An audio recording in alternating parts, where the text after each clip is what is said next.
네. 네. 그러면 오늘도 주요 뉴스들 특히 우리 투자에 또 도움이 될 만한 그런 뉴스들 네.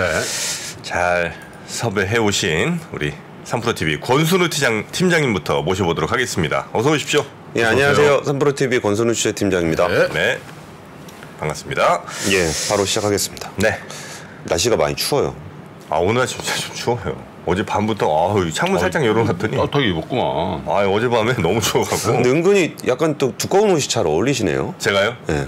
안 어울리는 옷이 어떤 옷이었을까요?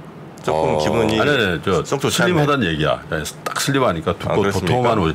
나는 이제 나를 돌려간 것 같아. 안 어울리는 거는 유니클로 이거 하려고 그랬는데. 단어를 바꿨어요. 예, 근데 뉴욕 증시는 그냥 뭐 보합 정도라고 보시면 될 것 같습니다. 다우존스는 0.04% 올랐고요. 나스닥 종합지수는 마이너스 2.5%, S&P 500은 마이너스 0.01% 하락했습니다. 뭐 특별히 변동이 있었다고 보기엔 좀 어렵은 것 같아요. 근데 그 개장 전에 소매 판매가 발표가 됐는데 소매 판매가 굉장히 강합니다. 그러니까 예. 돈들이 다 어디서 나는 거야, 걔네들. 근데 거의 끝물인 것 같다라는 느낌이 들기는 해요. 아니 계속 그랬거든. 이제 끝났다 계속 가. 어제인가 월스트리트저널에서 거지빵 얘기 나왔었거든요. 네. 그 한국의 거지빵 있잖아요. 거지방이 뭐예요? 그러니까 내가 얼마나 더 거지같이 사는지를 이렇게 서로 얘기하는 그런 방인데 이제 미국에서도 그런 게 막 나온다라는 보도가 좀 외신에서도 나오기 시작하더라고요. 2만 원으로 한 달 살기 하고 뭐 이런 그런 거죠? 뭐 그런 거죠. 예, 그런 거였는데 지금 미국의 9월 소매 판매는 전월보다 0.7% 늘어났습니다. 전문가 예상치는 0.3%였는데 거의 2배나 웃도는 수준이고요. 전달에 0.6% 증가했는데 이 부분도 0.7로 늘었고 전달 수치도 0.6 증가한다 그랬다 0.8로 수정했습니다. 네. 그러니까 생각보다 더 강하다라는 건데, 근데 이 부분이 그 약간 양극화가 좀 나타나고 있는 것 같아요. 좀 소비가 약간 소득이 좀 약한 층에서는 급격하게 무너지는 모습들을 좀 보이고 있고 좀 강한 층들은 여전히 아직 소비 여력이 좀 있는 것으로 좀 해석하는 게 맞는 것 같습니다. 아무래도 소비가 여전히 강하다 보니까 이 연준의 추가 긴축 우려에 대한 이야기가 나오면서 그 국채 금리가 좀 올랐습니다. 10년물이 13bp 올랐고 2년물이 10bp, 30년물도 8bp 올라서 다시 또 4.9%죠. 4.9. 30년물 같은 경우는 4.93까지 올라가 있는 상황입니다. 사실 그 이스라엘과 하마스 간 충돌이 국채 가격을 끌어올려서 금리를 낮추는 국채 가격을 올리는 거니까 금리는 좀 낮추는 요인이 좀 됐었거든요. 네. 근데 그러니까 사실 이게 소비가 그게 아닐 수 있다는 얘기를 제가 오늘 미스터 마켓 시간에 해드릴게요. 그러면은 이따 김프로님께서 전제의 자세하게 금리를 낮추지 않는 이유. 자세하게 설명을 해주실 것 같습니다. 그리고 이제 미국이 사양 낮은 인공지능 반도체 대중 수출 금지한다는 소식이 전해지면서 엔비디아 주가가 4% 넘게 하락했습니다. 이 내용은 제가 뉴스삼에서 좀 자세하게 전해드리도록 하겠습니다. 네. 그리고 이거는 뉴스로 준비한 얘기는 아직 아닌데 그 1대1로 중국의 1대1로 그 기념으로 러시아 푸틴 대통령이 어제 중국을 입국했습니다. 그러니까 여기가 전쟁 사범으로 체포가 될 수 있어서 외국 잘 안 돌아다니거든요. 근데 시진핑이요? 푸틴 대통령. 푸틴. 네. 그래가지고 외국 잘 안 돌아다니는데 네. 이번에 좀 푸틴 대통령이 방문할 정도로 좀 성대하게 그 행사를 치르는 것 같습니다. 그 이번 행사를 전문가들이 바라보는 관점은 그 미중 분쟁의 변곡점은 그러니까 중국이 어느 진영을 어떤 방식으로 결집할 것인가가 있잖아요. 네. 근데 이번 행사를 통해서 좀 어떤 식으로 해나갈지에 대한 이야기가 나올 것 같다라는 관측들이 좀 많이 있어요. 근데 지금 이스라엘 하마스 전쟁 때문에 그 약간 이 뉴스가 좀 묻히고 있기는 한데 이제 구체적인 언급이 오늘 나올 것 같아서 이거는 따로 뭐 시덥잖은 얘기들은 다 빼고 실제 좀 중요한 뉴스 나오면은 뭐 오늘 뉴스룸이라든지 내일 오전에 다시 전해드리도록 하겠습니다. 네. 첫 번째 소식은 이스라엘 전황 관련한 업데이트를 좀 해드리려고 하는데요. 네. 이스라엘이 이제 지난 24시간 동안 200곳 타격하고 가자 지구에 5,000곳 넘는 목표물을 타격했다고 밝혔습니다. 그리고 이제 이날 공습으로 하마스 군사 조직 알카삼 여단의 최고 지휘관 중 하나인 아이만 노팔 이라는 그 중부사령관 정도라고 보시면 될 것 같아요. 군 고위 관계자인데 이 사람과 하마스 정치 지도자 이스마일 하니예의 가족 몇 명이 좀 숨졌다. 있다라는 거를 양쪽에서 모두 공식적으로 인정을 하는 거 보니까 이거는 사실로 확인이 된 것 같습니다. 네. 그리고 지금 가장 많은 관심을 모으고 있는 거는 지상군 투입이 언제 이루어질 것인가에 대한 이야기인데 사실 그 주말에 지상군 투입이 예고돼 있다고 하다가 날씨 때문에 좀 미뤘다 그랬거든요. 근데 지금 주요 외신들의 관측은 바이든 대통령이 현지 시간 18일에 방문이 예정이 돼 있고 이 방문 이후가 될 것이다라는 관측으로 좀 나오고 있어요. 이게 18일이라는 게 오늘이네요, 이제. 그렇죠. 근데 현지 시간 18일이니까 뭐 차가 이렇게 크게 나진 않으니까. 예. 네. 그래서 이 부분에서 그 바이든 대통령이 온다 그랬는데 지상전 벌려버리면은 이것도 바이든 대통령 면이 엄청 상하는 일이잖아요. 그리고 이거는 조금 미뤄진 것 같고요. 그러다 보니까 이제 이스라엘 북부와 그 레바논 남부 접경에서 헤즈볼라와 이스라엘군의 교전이 벌어지고 있습니다. 그런 가운데 지금 그 인도주의적 위기가 최고조에 달하고 있다라는 목소리가 나오는 건데 유엔 팔레스타인 난민 구호기구에서는 병원의 연료 비축류가 24시간 분량밖에 안 남았다라는 얘기가 나오고요. 그러니까 팔레스타인 난민 그 유엔 산하의 세계 식량 계획은 전체 가자 지구 상점의 식량 재고가 한 4일 정도밖에 남지 않았다라는 얘기가 좀 나오고 있습니다. 그리고 이제 가자 지구 보건부 대변인은 전력 공급과 연료 부족으로 사실상 은행은 문을 닫았다라고 좀 얘기를 하고 있습니다. 그리고 토니 블링컨 국무장관이 그쪽에 그 이집트 쪽을 좀 열려고 계속적으로 얘기를 좀 하고 있거든요. 구호 물품이라도 좀 열자라는 얘기를 하고 있는데 이 지역이 어떤 데인지를 제가 지도로 좀 준비를 했습니다. 네. 큰 지도로 보면 요 지역입니다. 여기가 라파 검문소 지역인데 네. 요 지역에 조금 세부적으로 보면 이렇게 돼 있습니다. 오른쪽처럼.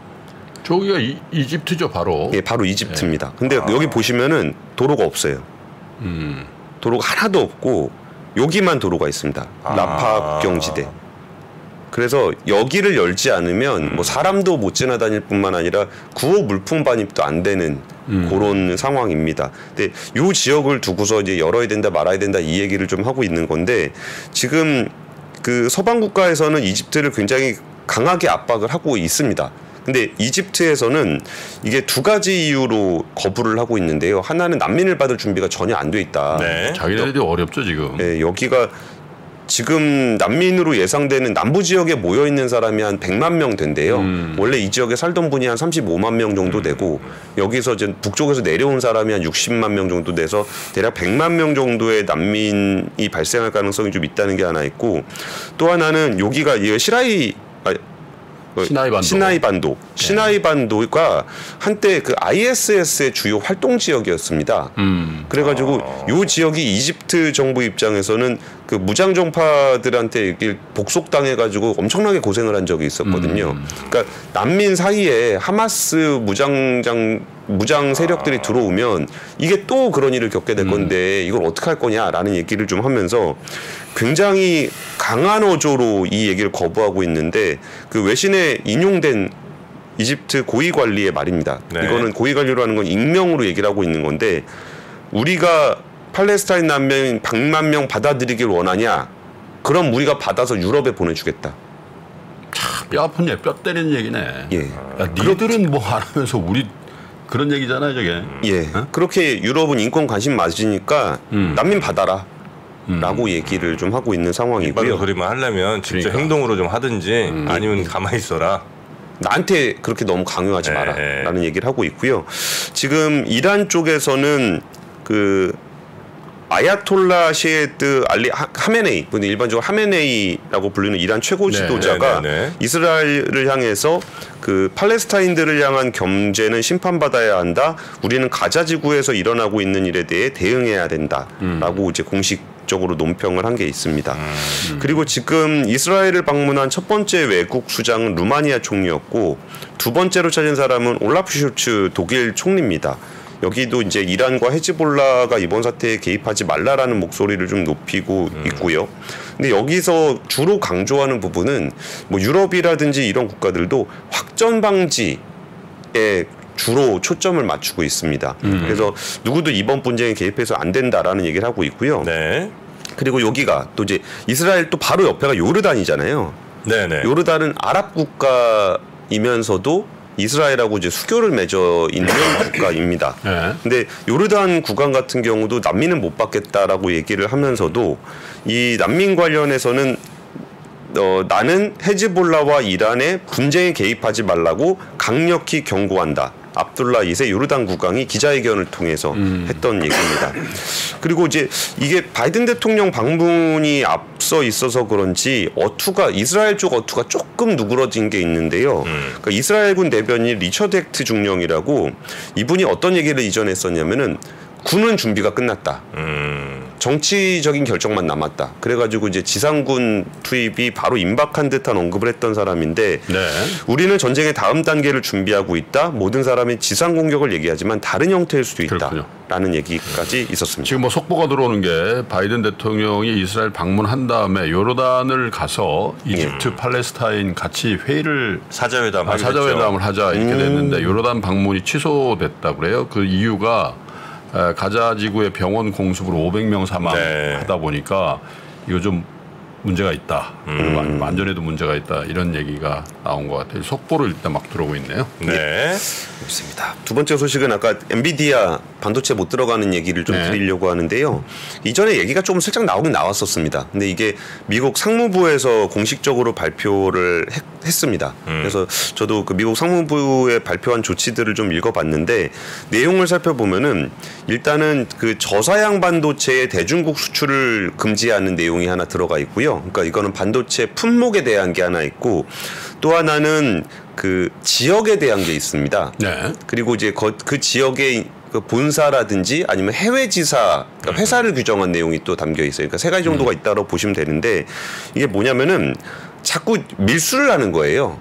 그러니까 그렇죠. 중국 기업들이 네. 그러니까 뭐 마카오라든지 뭐 이런 지역으로 들어가서 밀수를 하거나 또 지역에 그 해외 법인들이 있거든요. 해외 사업부를 통해서 산 다음에 그걸로 밀수하는 형태들이 자꾸 나타나다 보니까 그 막 중국이나 마카오 그리고 기타 국가의 본사를 둔 기업의 해외 사업부에 대한 반도체 수출도 금지를 한 겁니다. 그러니까 중국 마카오가 본사고 해외 사업부가 딴 데 있어도 거기도 수출을 못하도록 한 내용입니다. 기업을 지정해버리고. 예. 네. 그리고 이제 그 엔비디아가 뭐 H100이 아니라 H800으로 했던 저사양 못 들어가게 하는 게 하나 있고요. 사실 올해 중국의 반도체 수입량은 대폭 줄었습니다. 9월까지 이제 반도체 수입량은 지난해 같은 기간보다 14.6%가 감소를 했고요. 상반기만 기준으로 보면 거의 20% 감소를 했거든요. 근데 이게 공식 통계로만 감소를 했지 실질적인 밀수는 굉장히 늘어나고 있다라는 게 이제 홍콩 언론에서도 계속적으로 보도를 하고 있었어요. 그래서 이 내용들이 좀 나오게 됐고 그러면은 그 중국은 그 여기서 중요한 게 이제 GPU라는 것이 특징이거든요. 네. 그러니까 인공지능 반도체. 그러니까 미국의 공식적인 그 지나 러먼드 장관의 얘기는 이게 딴 게 아니라 인공지능은 군용으로 활용될 가능성이 높다. 라는 부분들을 굉장히 강조를 하면서 우리가 중국을 경제적으로 위협하려는 건 아니다라는 목소리를 계속적으로 내고 있어요. 그리고 이제 그럼 GPU는 중국이 못 만드는 건가? 라는 거에서 사실 중국의 GPU 중에도 그 연산기를 기준으로 봤을 때 연산기라는 건 이제 GPU가 이게 통으로 있으면 그 안에 연산하는 거 있잖아요. 네. 뭐 1초에 1조 번을 연산을 한다느니 뭐 이런 거 있잖아요. 거기서 연산기는 엔비디아 GPU보다 훨씬 더 빠른 회사들도 좀 있긴 있어요. 중국에? 예. 아, 그래요? 예, 뭐 훨씬 더 빠른 회사들도 있습니다. 벤치마크 기준으로 보면. 근데 거기서 진짜 그 맞틀리게 되는 정말 극복하기 어려운 게 뭐냐면은 그 연산기하고 우리나라 SK하이닉스가 만드는 HBM이 있잖아요. 네. 여기서 그 데이터를 주고받는 기술이 되게 어렵습니다. 고대형 메모리랑 이렇게 왔다 갔다 하는 게. 예. 그러니까 고대형 메모리를 SK하이닉스가 고대형 메모리를 만들 수 있잖아요. 근데 그 데이터를 제어하는 건 SK하이닉스도 못 합니다. 그 메모리에서 데이터 왔다 갔다 하는 그걸 엔비디아가 하는 거군요. 그걸 엔비디아가 하게 되는데 이게 어느 정도로 어려운 기술이냐면은 구글이 그러니까 엔비디아는 그래픽 카드로 만들어놨던 걸 쓰고 있는 거잖아요. 근데 구글 같은 경우는 TPU라 그래서 인공지능 전용으로 만든 게 있거든요.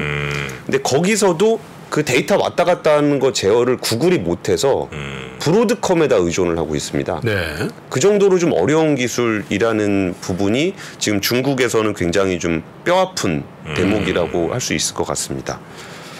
그래서 지금 미국이 중국에 이번에 기업으로 또 지역으로 제한하고 또 기종으로 그렇게 이제 거의 모든 문을 막는 방법으로 수출 제한을 다시 이제 걸어버렸고 아마 중국은 요거 넘어서 뭐 지금까지 했던 방식의 밀수라든지 우회 이런 것들이 이제 한층 더 어려워질 것 같다. 예, 그리고 칩 경쟁하는 구도가 좀 다르다는 거예요. 그 전에 화웨이에서 했던 칩은 파운드리 관련한 부분이었고 이번 거는 인공지능과 관련한 부분이라는 게 포인트입니다. 네. 예. 그래서 생각해보면 엔비디아랑 거의 지금 현재로서는 거의 독점적으로 계약하고 있는 SK하이닉스 같은 경우는 그 허들을 넘어설 수 있는 반도체 기업들이 잘 안 나오니까 꽤 괜찮은 공급선이 되는 거죠. 네. 세 번째 뉴스는 의대 정원 문제가 이제 좀 격화될 가능성이 좀 높아 보입니다. 의대 정원 요거 굉장히 이슈더라고요. 예, 이게 어제 오후 늦게 의료계 대표자들이 회의를 열고서 굉장히 강한 어조를 얘기를 했는데 그 의사뿐만 아니라 전공의 의대생 사이들로 반발이 커지고 있어서 분위기만 보면 2020년보다 더 큰 파국으로 치달을 것 같다라고 언급이 났습니다. 2020년에 파업할 때? 예. 그러니까 이게 지금 그 정부가 아직까지 공식적으로 의대 정원을 얼마나 늘릴지에 대한 얘기를 하고 있진 않아요. 근데 1,000명 이상이 될 거다라는 방안이 좀 흘러나오고 있는데 아무래도 좀 반발이 좀 있다 보니까 이거를 확정안을 발표를 못 하고 있는 것 같습니다. 근데 지금 의사 쪽 의료계에서는 그 아예 공식적인 부분들이 좀 약했었는데 이번에는 이제 그들 대표들이 모여서 했던 얘기가 어제 밤 늦게 좀 나왔습니다. 그리고 실제로 2020년 같은 충격이 발생을 하게 되면은 그때 어떤 일이 있었냐면은 그 20대에서는 농약 마신 40대가 구급차에 실려서 도로 위에 있다가 응급실 13곳 돌아다니다가 결국은 치료 도중에 사망하는 사건이 있었고요. 네. 의정부에서는 심정지 환자가 제때 치료받지 못해서 숨지기도 하고 강원도병원에서도 수술받지 못해 심정지 후 식물인간이 된 분도 있었습니다. 서울 사시는 분들은 조금 잘 못 느끼실 수도 있는데 지역에서는 정말 이 응급실이라든지 문제가 심각하더라고요. 병원을 뭐 갈 만한 곳이 없어갖고 의사 선생님 못 찾고 뭐 이런 일들이 지역에서는 굉장히 좀 위기의식을 많이 좀 느끼는 것 같습니다. 저도 한번 느꼈어요. 저 뭐 한참 된 얘기인데 그 저기 요양병원에 계신 부모님을 서울로 이제 이송하는데 제가 앰뷸런스 그 뒤에 제가 그 이송차 그 뒤에 한번 타봤거든.